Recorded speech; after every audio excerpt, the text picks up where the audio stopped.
1, belum. 2, 3, 12, 200. Kayak si Bang Jul aja. Kebiasaan. Mic-nya di bawah. Mic-nya masih di situ. Masya Allah, Masya Allah, Masya Allah. Oke, bismillahirrahmanirrahim. Udah siap? Ya, siap. Ready? Ready. Bismillahirrahmanirrahim. Assalamualaikum warahmatullahi wabarakatuh. Alhamdulillah, puja-puji syukur bagi Allah semata saja, tidak ada yang lainnya. Salawat dan salam semoga limpahkan kepada Nabi Muhammad Sallallahu Alaihi Wasallam serta keluarga, sahabat dan pengikutnya yang setia dengan risalah yang dibawakannya. Amin. Amin. Ya Rabbal Alamin. Mudah-mudahan kita termasuk dalamnya ya. Amin. Teman-teman sekalian, di ujung ada Mr. Khalid. Bukan saya yang bilang. Yang ngomong Mr. Khalid itu namanya Profesor Dr. Kiai Haji Anwar Abbas. Di tempat ini yang sama. Dari mimbar. Mr. Khalid. Yeah. Sebelahnya lagi pengacara dari LBH Muhammadiyah yang baru sore tadi ditegaskan oleh Pak Busra Mukodas bahwa advokasi bagi para korban PIK 2 resmi Muhammadiyah. Yeah. Mohon maaf ya, naik tingkatnya. Jadi kan LBH, jadi sekarang Muhammadiyahnya. Wah, lebih gede. Dan satu lagi, last but not least, laki-laki paling berbahaya dan paling dimusuhi oleh Aguan, bolak-balik di perkusi, bahkan hampir dikeroyok, namanya Ahmad Rosinuddin. Iya. Sehat bos ya? Sehat. Alhamdulillah. Teman-teman sekalian, tadi LBH Muhammadiyah, AP Muhammadiyah bikin acara bukber ya, menghadirkan sejumlah korban PIK 2 yang alhamdulillah pada bunyi dan miris kita mendengarnya ya. Kalau Kang Khalid sih bukan korban benar-benar korban ya, dia lebih banyak mengadvokasi teman-temannya, saudara-saudaranya. Tapi tadi ada Kiai Fuad yang punya 200 hektar, bahkan Kang Gufron tadi menayangkan di layar bagaimana Kiai Fuad dalam kondisi sakit menandatangani akte jual beli. Di depannya ada polisi AKP Yan Hendra. Gila nggak? Dahsyat nggak sampai segitunya. Tadi juga ada Charlie udah bercerita juga bagaimana orang pemilik restoran padi-padi ya, rumah makan padi-padi juga dikriminalisasi dan sebagainya. Tapi bukan porsi itu saya sekarang bicara, saya kasih Kang Khalid dulu, coba Kang Khalid mau ngomong apa nih soal seperti ini nih. Silakan Kang. Ya, terima kasih. Assalamualaikum warahmatullahi wabarakatuh. Waalaikumsalam warahmatullahi wabarakatuh. Ya, seperti apa yang dikatakan Bang Edi. Mungkin enggak begitu korban saya, tapi yang begitu korbannya adalah perasaan saya. Jadi korban perasaan. Di mana saat saudara-saudara saya di Tangerang, bahkan di Serang juga, di wilayah pesisir khususnya ya, baik para petani nelayan. Nah, mereka ini dalam kondisi yang kalau saya bilang sering saya kata ulang-ulang gitu. Ini penjajahan gitu. Penjajahan di laut dan penjajahan di darat. Lautnya dipager, daratnya juga sawah-sawah diurugin, empang-empang, tambak diurugin, sungai-sungai diurugin, musola-musola, terus kemudian majelis taklim juga digusur. Nah, ini kan namanya sudah disebut penjajahan. Artinya penjajahan itu merusak dari segala macam lini. Merusak sosial, merusak ekonomi, merusak juga nilai-nilai politik, merusak estetika, kesenian, sesuatu yang indah gitu. Hubungan manusia dengan keindahan alamnya juga dirusak gitu kan. Berarti ada kerusakan lingkungan. Bukan hanya itu, tapi juga ini juga merusak agama, nilai-nilai agama. Ya, saya pikir kalau para mafia ini, para penjahat dan penjajah ini untuk mengembalikan seperti semula agar supaya normal kembali, ini sepertinya rumit gitu. Artinya belum lagi kita ngomong masalah ganti rugi segala macam itu kan. Nah, makanya hanya dua hal aja gitu yang saya pikirkan saat ini. Kalau misalnya tidak bisa mengembalikan semula, ya tadi itu. Saya nggak mau ngomong sekarang, biarkan kalau istilah buah matang secara alami, ya kan? biar lebih seru lagi gitu kan perlawanannya. Yang dimaksud dengan mengembalikan itu seperti semula itu apa? Bagaimana? Ya misalnya gini, transaksi ini kan saya pikir batal secara hukum karena transaksinya adalah transaksi yang tidak ridho sama ridho, gitu. Nah kemudian bagaimana? Kalau otomatis tanya, lah terus uang yang buat DP kemarin, terus kemudian bagaimana uang yang udah saya lunasi tanah-tanahnya itu kan ya harus dikembalikan. Kalau misalnya tanah harus dikembalikan lagi ke rakyat gitu. Ya nggak jadi masalah, tapi kembalikan juga seperti semula. Kondisi keadaannya. Kalau yang tadinya sawah itu durugnya awalnya itu misalnya lagi ada padinya ya bisa nggak gitu. Kemudian mengembalikan seperti semula, sawah, kotakan sawah ada padinya. Kemudian yang buat jalan-jalan yang sekarang udah diuruk itu tadinya sawah ya harus sawah lagi. Yang tadinya tambak produktif ya harus jadi tambak produktif lagi. Yang tadinya misalnya sungai ya harus jadikan sungai lagi. Yang awalnya 20 meter lebarnya ya harus lebar 20 meter. Bawa tuh tanah-tanah, angkut lagi. Bawa tuh tanah-tanah, angkut lagi, kita nggak perlu itu gitu. Nah, kemudian berapa tahun, berapa bulan gitu kan yang selama ini mereka lakukan di masyarakat, kemudian kerugian masyarakat enggak bercocok tanam, itu juga harus dihitung. Kalau misalnya setahun berapa kali panen, per hektar berapa hasilnya biasanya, itu juga dihitung. Pupuknya berapa gitu. Terus kemudian tambaknya, misalnya biasanya dalam 5 hektar atau 10 hektar hasilnya berapa ton ikan, pakan ikannya, pupuk ikan, dan yang lain-lainnya. Belum lagi nelayan. Nelayan mata pencariannya sehari berapa? Solar biasanya berapa? Karena di pagar mata pencariannya berkurang. Ini juga harus dihitung. Nah, kira-kira kerugian yang diterima oleh masyarakat dengan dana yang udah dikasihkan ke rakyat terkait jual beli kemarin itu, ini sesuai tidak? Kalau misalnya lebih banyak kerugian masyarakat, ya berarti kalau bahasa Serangnya tetorog. Apa itu? Tetorog itu artinya harus nambahin uang untuk rakyat. Gitu. Nombokin lagi gitu kan. Jadi ini istilahnya kita bukan kemudian setelah bahwa PEK 2 ini kemudian tidak ada daftar di 77 PSN versi Prabowo, kemudian berarti kan PEK 2 ini sudah bukan PSN lagi, tidak ada label PSN gitu kan. Nah, kemudian status ini gitu kan, ini seperti apa? Lah berarti kalau misalnya udah selesai di sini berarti kan gagal transaksi gitu kan. Kalau ngomong gagal transaksi ya pelanggaran transaksinya dari pihak mana nih? Dari pihak masyarakat apa dari pihak pembeli? Kalau misalnya kegagalan transaksi ini dari pihak pembeli kemudian ini karena melanggar hukum, ya dijalankan juga hukumnya. Jangan kayak tadi kemarin nih urusan pagar laut yang dipegang Arsin klasteri gitu kan, kemudian si sekretaris desanya si Ujang, kemudian Saptian dengan Chandra. Lah Saptian Chandra itu kan hanya teri-teri semua, saya tahu mereka gitu kan. Ya minimal alihan apinya lah gitu kan. Kalau alihan apinya kena kan agak dekat-dekat tinggal ngerambet dikit gangkres gitu kan. Gitu maksudnya. Nah, artinya tetap kami sebagai masyarakat Banten akan mantau itu. Akan mantau bagaimana instrumen negara gitu kan melakukan fungsinya sebagai alat negara untuk berpihak kepada masyarakat. Masyarakat jangan dianggap bodoh-bodoh terus.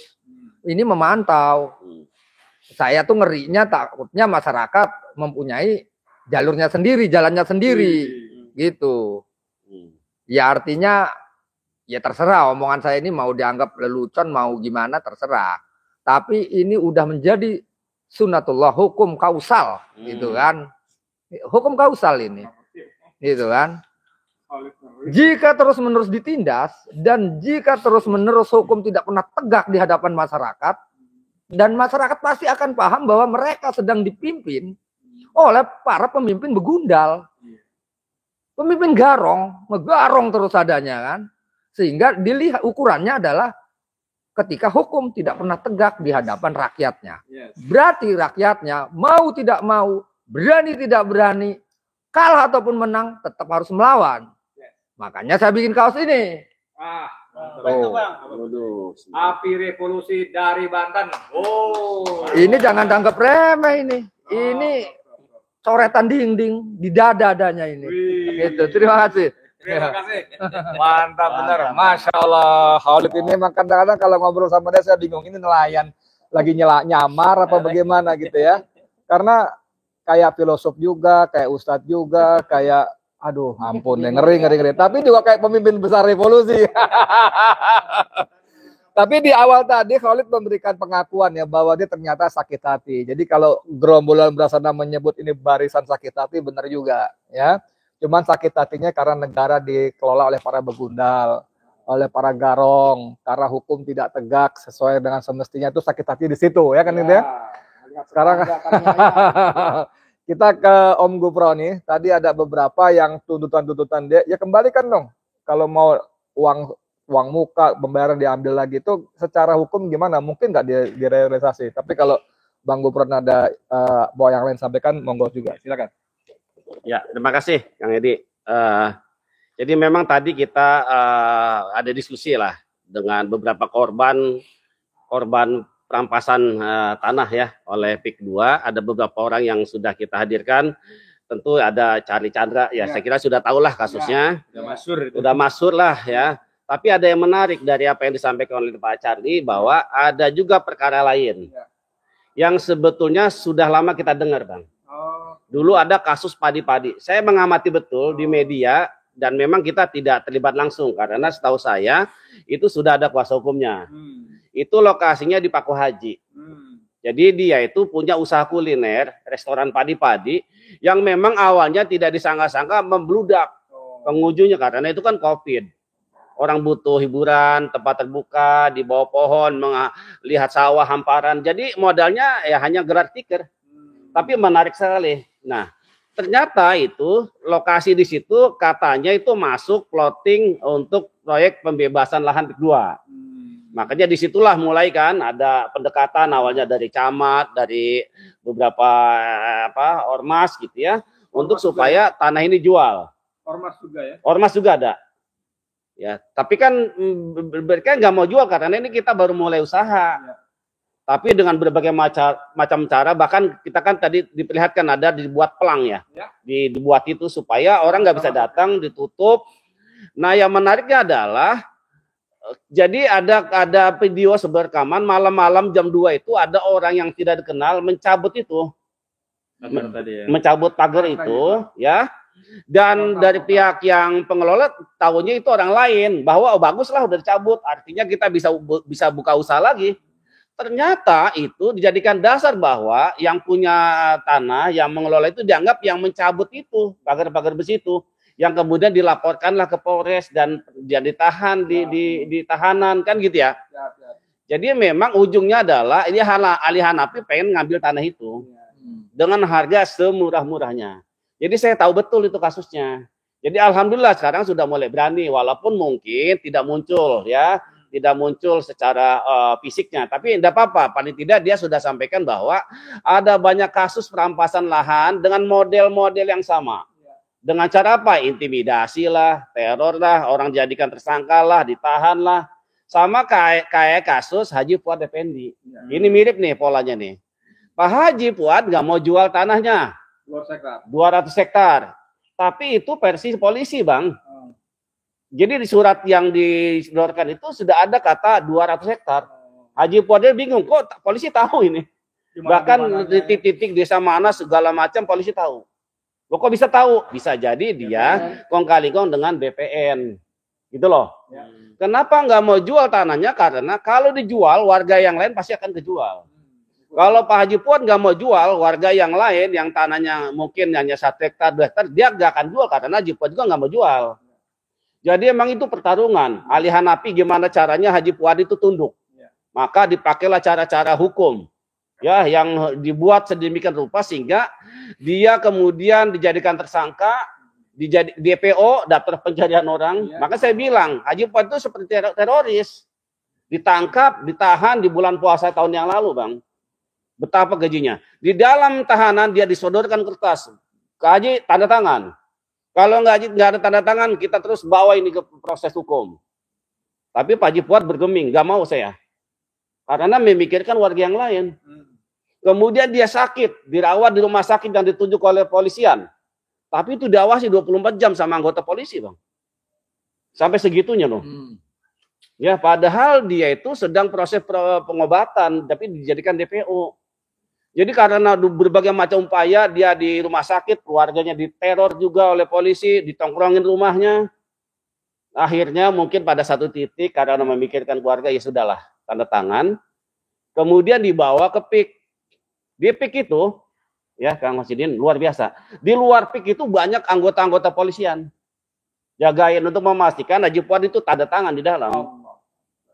Bawa sertifikatnya, kalau tidak salah ya, itu untuk luas sekitar 90 hektar. 92 tadi. 92 hektar. Saya tanya, Pak Haji, bukti penyerahan sertifikatnya ada nggak? Nggak ada. Pak Haji tanda tangan nggak? Saya tanda tangan. Dapat nggak salinannya? Enggak dapat. Terus Pak Haji tanda tangan nggak? Ada, saya dapat ini surat perjanjian pelepasan. Dapat nggak? Nggak dapat saya. Terus si yang pihak kedua tanda tangan nggak? Nggak tahu saya orangnya nggak ada. Jadi Pak Haji itu menyerahkan sertifikat, ya, yang luasnya 92 hektar itu nggak ada suratnya, nggak ada tanda terimanya. Wah itu zalim banget itu. Jadi di luar itu, ya. Ketika kan Pak Haji kan pengen ke toilet nih, keluar nih, pas di luar tuh banyak anggota polisi. Sedemikian begitunya untuk memastikan bahwa Haji Fuad ini harus bisa ditundukkan, tanahnya harus dirampas. Jadi akhirnya dia terima uang DP 2 miliar, uangnya masih utuh. Tuh. Tapi dijanjikan 3 bulan mau dilunasin. Sampai sekarang nggak ada pelunasan. Jadi buat saya ini bukan pembebasan lahan, perampokan lahan. Udah jelas. Gila nggak? Haji Fuad itu kan tokoh. Dulu polisi, perwira polisi dulu banyak minta bantuan ke beliau. Kapolres datang. Banyak, Kapolda semua, orang Mabes datang. Kalau ada kericuhan di kampung, ada kerusuhan apa, dia yang suruh meredam. Polisi kalau pengen dia minta jabatan, minta tolong ke Haji Fuad. Tapi dengan kasus begini nggak ada yang nolong. Maka saya bilang dia seperti apa ya, habis manis sepah dibuang. Itu. Jadi insya Allah kami LBH PP Muhammadiyah akan dampingi beliau. Kalau kemudian nanti Pak Haji Fuad dikriminalisasikan, kita akan ada bersama-sama. Sama-sama. Ya, kalau perlu kita kepung Polresnya. Ya, dan saya tahu oknum polisi itu. Ya, namanya AKP Yan Hendra. Ada fotonya. Ada fotonya. Jadi saya sudah sebut nama. Kalau kemarin di podcast Abraham Samad, saya hanya bicara oknum. Tapi kita harus bawa ke tempat terang. Ya, betul.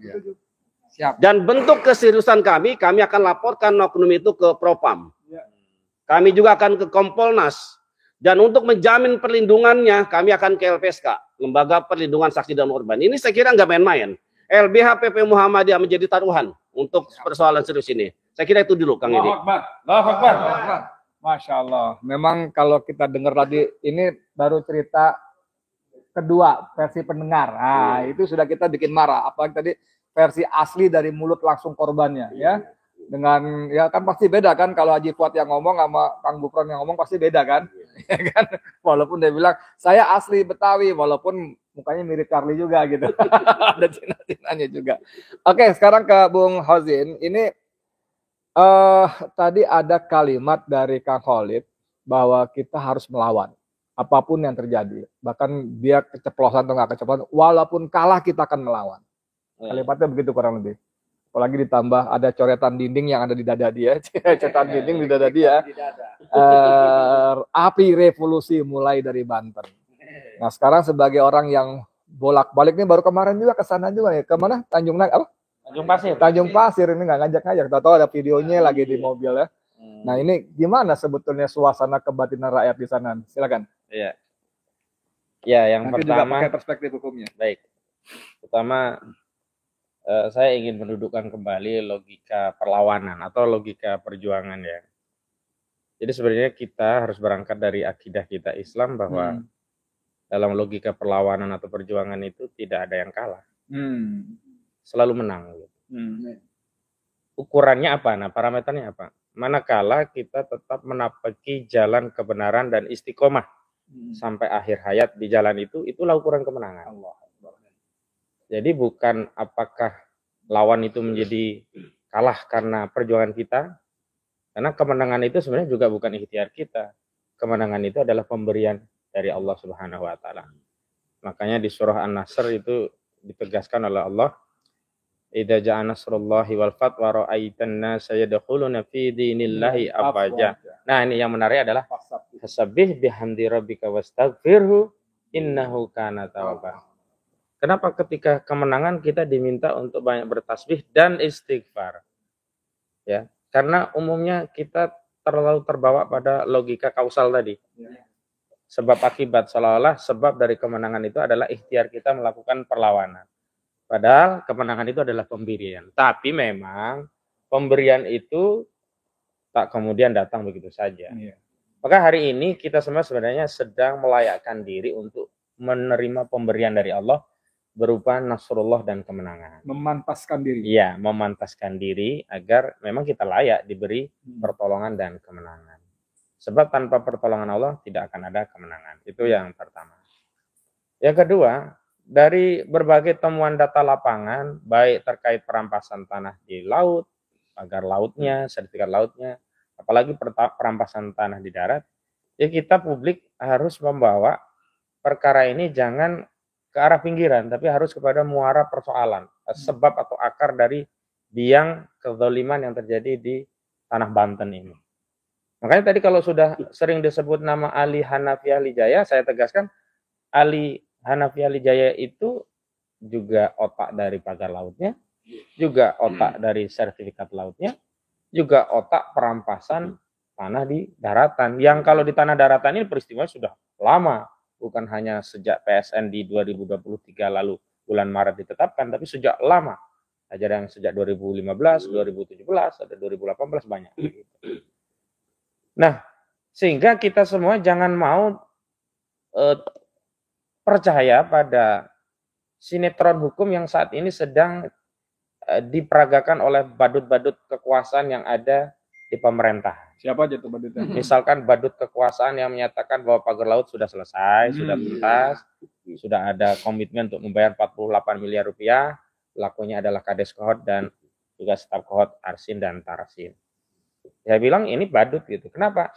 Secara realitas pertama pagar lautnya itu sendiri sampai sekarang masih ada. Kemarin itu saya ngecek ada pagar laut masih ada. Tadi niatnya begini Bang, kami itu sebenarnya mau sewa kapal. Tapi karena terjadi proses penyurutan air, kapal mengalami pendangkalan, jadi nggak bisa kita naikin. Ya, kandas gitu ya, kandas istilahnya. Lalu diminta nunggu besok jam 10 lah biar naik lagi biar kita. Tapi sayang kan kita udah jauh, akhirnya kita siasati podcastnya tetap di pinggir pantai, tapi kita masuk ke proyek untuk menuju lokasi pinggir pantai yang sudah diuruk, yang tadinya kalau kita lihat dari seberang itu jauh. Jadi kita masuk proyek, menyusur proyek, lewati kendaraan-kendaraan truk yang luar biasa banyak tadi, sambil mudah-mudahan ini bisa kita kecoh nih satpamnya gitu. Ya alhamdulillah bisa kita kecoh gitu. Bisa kita kecoh sampai kepada lokasi yang kita inginkan, dan untuk membuktikan beberapa hal. Yang pertama, pagar laut masih ada. Ya. Yang kedua, bahkan ada pagar laut itu yang sudah berubah menjadi wilayah daratan yang sudah diuruk. Jadi menarik Bang. Saya dulu kan kepikiran yang namanya reklamasi itu kan dari tengah ya dikasih pancang besar, baru dikasih pasir, wah, jadi daratan terus ditimpa lagi. Saya pikir begitu. Ternyata ada proses kayak makan bubur ayam, tapi kalau ini menambah bubur di pinggiran gitu. Jadi ketika ada bibir pantai, ada garis pantai di sini, nah wilayah lautnya dikasih tanggul-tanggul. Yang sebelah belakang tanggul itu kan ada air lautnya. Air lautnya itu dikeringkan. Setelah kering diuruk. Jadi pelan-pelan ini ya menambah luas daratan dengan teknik itu. Hanya nanti mungkin kalau yang sudah terlalu dalam itu harus ada tambahan urukan pasir laut tadi gitu. Jadi hari ini reklamasi yang kita narasikan itu akan memanfaatkan PP 18/2001 sudah dijalankan, dan itu jelas dengan dalih bahwa dia punya sertifikat di pantai tadi, karena nggak mungkin dia berani nguruk kalau nggak ada sandaran legitimasi. Makanya kenapa kok banyak ya tanah-tanah di daratan itu asal diuruk tanpa nanya pemiliknya, tanpa negosiasi. Karena mereka merasa pede karena sudah punya sertifikat yang di overlap di lokasi itu gitu loh. Makanya dasarnya adalah yang mereka punya, yang abal-abal tadi yang kemarin di DPR kami bongkar ada 900 hektar atas nama hanya 3 orang atau 9 juta meter persegi. Ada Engcon atau Agojali, ada Freddy dan juga ada Hendry gitu. Nah selanjutnya yang penting juga bahwa saya kira kita tidak boleh ya, bukan berarti kita tidak percaya, tidak boleh merasa puas dengan apa yang sudah dilakukan oleh negara yang terakhir kan menerbitkan Perpres nomor 12 tahun 2025 tentang rencana pembangunan jangka menengah nasional periode 2024 sampai 2029. Yang dalam lampiran PSN-nya itu kan ada 29 PSN baru Prabowo dan ada 48 PSN yang sifatnya carry over atau lanjutan. Dan dari 77 totalnya tadi itu kan memang tidak ada PIK 2 yang masuk dalam status PSN termasuk yang di Rempang gitu. Tapi harus kita sadari begini, ini oligarki Aguan, Antoni Salim, TW ini nggak peduli dia mau masuk PSN atau enggak, tetap aja dia zolim kepada rakyat, jalan terus. Coba lihat sekarang di Rempang, apakah kemudian mereka berhenti karena sudah tidak ada status PSN, jalan terus. Di PIK 2, apakah kemudian mereka tiba-tiba berhenti? Enggak, jalan terus. Gitu. Nah justru sebenarnya ini saya ilustrasikan negara itu memang harus saya dengan munculnya Perpres nomor 12 2025. Negara itu seperti hanya absen. Kalau orang dipanggil absen di ruang kerja atau sedang sekolah, itu hanya setor muka gitu. Absen setor muka, habis itu pergi lagi. Tapi tidak benar-benar hadir mendampingi rakyat untuk menyelesaikan apa yang menjadi hak rakyat. Nah itu yang tadi kami waktu kongres di Pengadilan Negeri Jakarta Pusat saat sidang gugatan, ya kami keluhkan itu. Kenapa negara kok tidak hadir? Tapi karena ya kita harus belajar menjadi anak-anak yang tangguh. Karena kita sudah diperlakukan sebagai anak yatim. Anak yatim itu cuma 2 kemungkinannya. Kalau dia badung sekalian, kalau baik sekalian. Nah kita ambil yang kedua. Ya sudah kita berjuang baik sekalian gitu loh. Jangan kemudian kita jadi badung gitu. Kenapa? Idealnya kan negara menjadi orang tua kita. Ya mengasuh kita, meramut kita, melindungi kita, memenuhi hajat kita. Hari ini kan rakyat di Banten khususnya yang kena korban PIK 2 ini kan mereka merasa menjadi yatim. Tidak ada yang meramut mereka, melindungi mereka tidak ada, hajat mereka terbengkalai. Untung saja ada Mang Khalid, ada Bang Gufron, ada masyarakat yang mau ya bahu-membahu tanpa dibayar menyuarakan apa yang menjadi keluhan mereka. Sebenarnya kan kita itu kan sebenarnya hanya apa ya, memformulasikan dalam bentuk oral diskusi sikap batin mereka yang selama ini terpendam, yang selama ini tidak bisa bersuara karena banyak faktor, karena nggak bisa ngomong, karena takut, karena juga mereka tidak biasa untuk mengkomunikasikan. Nah, paling tidak saya yakin ya, Bang Khalid, apa yang disampaikan oleh Bang Gufroni ini apa ya, mengkompensasi batin mereka yang selama ini kecewa marah, setidaknya ya kalau kemarau panjang ini lumayan lah ada gerimis. Tapi sekali lagi memang tidak cukup itu. Nah, karena itu saat ini saya tadi sama kawan-kawan advokat ya di Pengadilan Negeri Jakarta Pusat, memang posisi kita tidak sedang mencoba memberikan legitimasi bagi pemerintah untuk mengambil tindakan kepada Aguan, tapi harus memaksa pemerintah untuk menindak Aguan dengan cara apa? Ya kita jelaskan fakta-fakta kejahatan saudara Aguan ini, saudara Antoni Salim ini gitu. Termasuk kalau di Rempang saudara Tommy Winata ini. Nggak bisa kita kemudian menganggap bahwa oh kalau demikian kan nanti ada proses secara konstitusi akan alamiah bekerja. Nanti yang salah tetap akan diproses. Enggak jalan ini. Sistem hukum kita sudah enggak jalan gitu. Ibarat motor ini mogok gitu. Megegek kalau bahasa sekarang. Iya, megegek apa itu? Oh, megegek iya. Ya mau enggak mau kita harus capek gitu. Tapi sekali lagi begini. Saya lihat ya dari periode awal kita masuk di perkara ini ya Bang Gufroni dengan hari ini tentu tetap saja kita harus binikmatillah. Yes. Banyak karunia Allah, pemberian Allah yang kita bisa simpulkan ini adalah di antara parameter keberhasilan dalam tanda petik ya. Kemenangan kecil lah katakanlah begitu. Banyak yang bersuara. Haji Fuad hari ini mau bersuara itu kan tidak lepas ketika dia sudah melihat dinamika di lapangan, dia merasa yakin dan sudah saja harus bicara dan tidak saja saat-saatnya bicara, dia bicara bukan hanya untuk dirinya sendiri. Saya meyakini Haji Fuad itu bicara adalah bahwa ini bukan hanya soal saya, tapi soal orang-orang lain yang mengalami seperti saya. Paling tidak saya wakili untuk berjuang, dan yang belum mengalami seperti saya, dengan saya bersuara, mudah-mudahan tidak mengalami seperti yang saya alami. Kan begitu, itu kan. Dan memang orang-orang yang ada di kubu PIK 2, kubu Aguan, ini kita ngomong apa saja salah. Misalnya ini contoh ya, Bang Said Didu punya tanah berapa? 10 hektar. Begitu membela rakyat Banten dipersoalkan. Oh itu hanya membela tanahnya, itu motifnya sendiri. Itu kan sebenarnya pengen tanahnya yang diperjuangkan, cuman berjuang menjual narasi rakyat Banten. Nah, disalahin kan? Begitu saya bilang saya nggak punya sejengkal pun semeter tanah di Banten. Apa coba kata Basar? Itu kan nggak punya tanah. Apa coba kepentingannya? Salah aja kalau menurut mereka kan? Iya kan? Salah aja begitu. Jadi kita nggak usah pedulikan. Yang punya tanah dibilang kepentingan pribadi, nggak bilang lu nggak punya kepentingan ngapain lah, iya kan? Aneh itu. Ya. Makanya kita juga harus bongkar, misalnya mereka selalu bernarasi, oh ini 50 triliun pajak yang masuk negara. Kita cek itu benar-benar pajak atau jangan-jangan itu suap yang dikasih Aguan kepada aparat dan pejabat kita. Harus dituntut dari mana 50 triliun itu. Kalaupun benar 50 triliun, oke, lu nyumbang 50 triliun. Berapa yang dirampas dari rakyat ini? 200 hektar, ada 92 hektar yang sudah dirampas, nggak dibayar, berapa nilainya? Belum lagi yang lainnya. Kemudian tadi, betul, ya, penghasilan nelayan yang hilang, penghasilan penambak yang hilang, penghasilan petani yang hilang. Cek saja, saya itu coba nyari ya, data penghasilan padi di 2018 sampai 19. Begitu masuk 23, 2024 itu hilang datanya. Saya nggak tahu apakah datanya hilang atau nggak diupload atau memang ada sawah yang sudah merosot.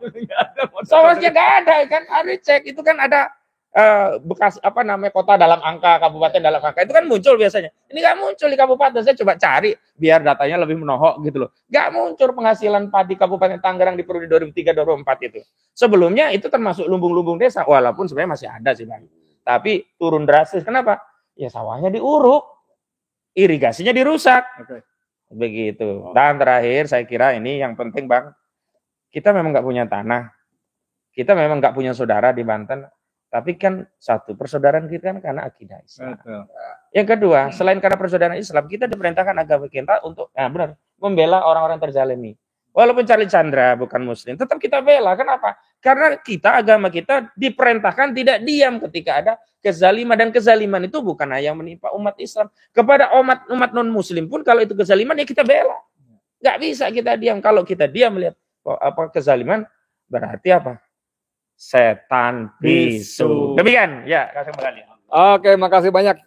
Saya ingin menutup dari Kang Khalid tadi. Itu ada sinyal-sinyal yang saya coba tarik garis merahnya, benang merahnya itu sama dengan ketika Mahesa Al-Bantani di Komisi 2 ya, tempo hari ya. Komisi 2. Duduknya sebelah saya persis. Dia bilang, ini kalau hukum nggak tegak juga, saya minta Banten dikasih bebas hukum 48 jam. Nah, kan? Sama ya benang merahnya tadi. Makanya saya bilang ini ada janjian apa Khalid sama Mahesa ngomong sebegini. Coba walaupun nggak nyata cetowel-wel orang Jawa bilang, itu maksudnya apa nih? Kang Khalid, silakan. Ya, terima kasih. Ya, yang jelas pembicaraan Mahesa, gitu kan, ya nggak janjian dengan apa yang saya katakan. Kalau apa-apa yang saya katakan ini adalah semata-mata ini adalah saya membaca psikologi masyarakat gitu. Ya artinya yang sedang menghadapi persoalan yang sangat pelik sekali. Ya artinya rakyat ini sebenarnya sangat menghargai hukum sehingga mereka untuk mencoba untuk sabar.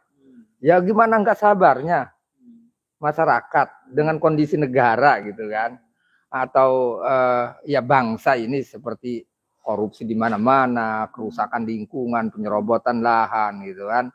Udah banyak hal kalau kita hitung, kita bukuin tuh tebel bukunya kayaknya. Nah artinya saking sabarnya gitu kan, dia apa-apain ini karena mereka ini masyarakat ini sangat taat hukum.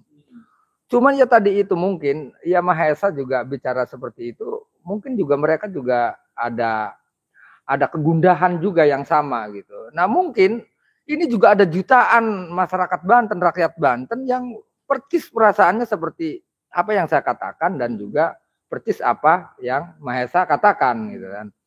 Adapun mungkin misalnya bagaimana atau waktunya kapan itu meledak gitu kan. Itu mah hanya Allah yang tahu. Gitu. Hanya Allah yang tahu. Gitu. Ya artinya ya saya juga nggak bisa jawab apa-apa, yang jelas ya tadi itu katanya kan ada bahasa gini, Kalau misalnya air aja ya, kalau kita tekan di dataran yang paling rendah, yang sudah tidak ada dataran lagi, ya tunggulah loncatan tertingginya. Itu kan modelnya. Apapun itu pasti terjadi. Nanam kacang, tumbuh kacang. Nanam jagung, tumbuh jagung. Nanam kedoliman, ya perlawanan. Gitu. Mantap, dahsyat. Oke, sebagai penutup kasih dikit. Ya, jadi begini, apa namanya, ada istilah, ada teori ya, biaya sosial korupsi. Jadi di hukum itu ada namanya bisa dalam beberapa kasus pidana, misalnya kasus korupsi, maka ada penerapan biaya sosial korupsi.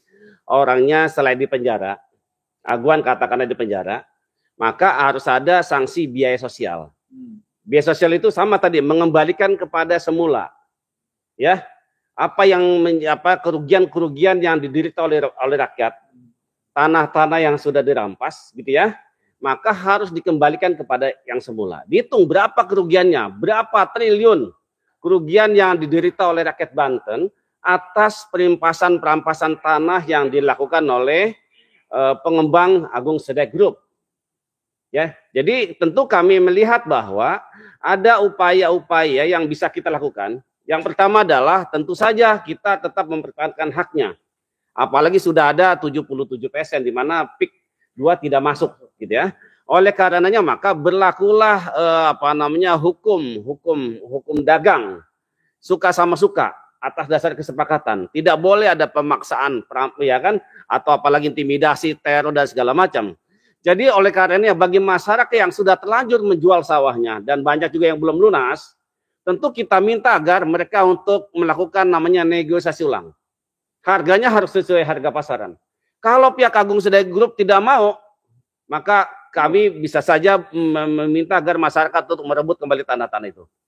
Kembali patok-patok tanahnya sesuai dengan luasnya, tulis namanya masing-masing. Saya kira itu hal yang tidak bertentangan dengan hukum. Karena dia tanah itu masih punya hak masyarakat, bukan milik daripada pengembang PIK 2. Saya kira perlu untuk diwacanakan untuk itu. Terima kasih. Sebagai penutup saya minta Bung Hozin berdoa. Aku nunggu kemari. Gitu. Bung Hozin kasih perspektif dari sisi hukum, tapi sekaligus tadi Bung Gofron kan mengatakan rakyat merebut kembali tanah-tanahnya, patokin, kasih nama-nama. Itu kan pasti ada perlawanan. Perspektif hukumnya udah bilang berhak. Nah, perlawanan ini masuk nggak yang di dadanya Kang Khalid tadi? Monggo. Ya, ini begini saja. Hari ini kita posisinya betul, Kang Khalid ini suasana kebatinnya sudah saya baca juga. Kalau saya ilustrasikan begitu ya, ini masyarakat Banten itu seperti rumput yang sudah kering, keringnya kering sekali gitu. Ya, tinggal puntung rokok aja. Iya, tinggal buang puntung rokok sebenarnya.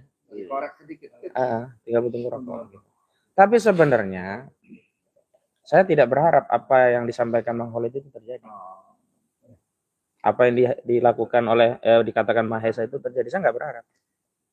Dan sebenarnya harapan saya ini bisa terkabul sepanjang kekuasaan turun menjalankan fungsinya. Nggak bisa kita harapkan Kapolri, kita harapkan pengadilan. Ini contohnya. Coba negara kita itu hari ini yang suprem itu bukan hukum, politik. Contoh, Aguan Antoni Salim dipanggil pengadilan kagak datang, Bang. Ya. Begitu dipanggil oleh Presiden datang. Betul.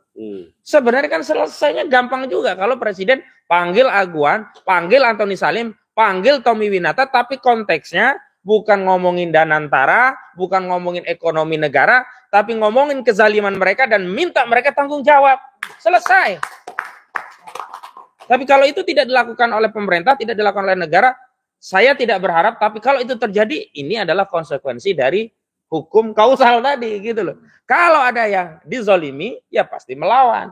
Kalau tingkat kezoliman makin tinggi, perlawanan makin tinggi. Tapi pada titik tertentu, kezoliman itu tidak akan melebihi dari batasan perlawanan yang sudah semakin luas. Kenapa? Hari ini saya ingatkan siapapun yang masih membela kezoliman. Jangan bicara hari ini. Bicara, enggak sampai ke akhirat lah. Bicara untuk anak kalian, keluarga kalian, masa depan kalian. Ini kalau ada apa-apa, ya saya kutip apa yang disampaikan oleh Bang Makmun Muzaki. Aguan gampang lari ke Singapura, ada rumahnya. Betul. Ke Australia, dia punya proyek di sana. Dia ke Cina juga punya kampungnya di sana. Lah, yang cuman dapat receh-receh, ya nyebokin Aguan terus ini, mau lari kemana? Iya, kalau rakyat Banten, saudara-saudara kalian yang kalian zolimi itu mau memaafkan. Tapi kalau mereka tidak mau memaafkan, menuntut kisos, sah bagi mereka. Orang terzolimi meminta balasan seperti apa yang dia lakukan kepada dirinya, sah. Kalau sudah bicara hukum agama, nggak peduli hukum negara. Kalau sudah bicara hukum agama, mati bareng-bareng ibaratnya, loh saya mati membela hak syahid. Nah mereka yang membela Aguan, matinya mati apa? Sangit. Ya, jadi di momentum Ramadan ini saya ingatkan tobat dan justru cobalah untuk membantu orang yang terzalimi dengan membuka saja apa yang terjadi. Karena kalaupun tidak kalian yang membuka apa yang terjadi, maka waktu juga akan membongkar semua yang terjadi. Demikian. Oke, good banget. Teman-teman sekalian, saya ingin sedikit menggarisbawahi tentang Ahmad Mujahidin mengatakan dia tidak berharap seperti yang dikatakan Mahesa atau Kang Khalid tadi. Tapi kesempatan ini saya gunakan bahwa ini kan di framing HTI. Kalaupun iya HTI, itu bukti kan bahwa dia nggak mau kekerasan kan, gitu, betul nggak? Iya, walaupun kalau dipaksa apa boleh buat juga. Tapi terakhir kita tadi begitu kalau kita melihat pertolongan Allah datang, kemudian orang-orang berbondong-bondong masuk dalam agama, maka kita diminta fasabbih bihamdika wastagfir, ya kan? Puji Allah, sucikan Allah, dan besarkan Allah, beristighfar. Artinya dia ingatkan bahwa itu semua bukan perjuangan kita, tapi nasrum minallah. Betul ya? Betul. Nasrum minallah wa fathun qarib wa basyiril mu'minin. Saya Dimulyadi untuk FNN untuk Indonesia lebih baik. Assalamualaikum warahmatullahi wabarakatuh. Waalaikumsalam warahmatullahi wabarakatuh. Boleh.